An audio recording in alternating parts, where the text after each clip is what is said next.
fresh from the farm, cooking with Jones Sausage. Today's recipe, a county fair favorite on a stick.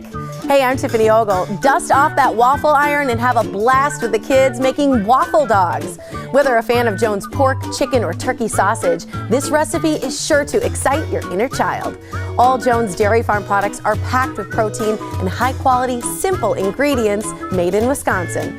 Use cornbread mix, buttermilk, eggs, and Jones all-natural, fully cooked sausage links. Made without nitrites, nitrates, MSG, or preservatives, you'll find them in your grocer's freezer section. Prepare cornbread mix and brown sausage, dip skewer links in batter, and place on heated waffle iron. Top with additional batter, close lid, and cook, then slice into portions and serve with dipping sauce. Jones started making breakfast sausage 128 years ago, just like they do today. For this recipe, go to jonesdairyfarm.com.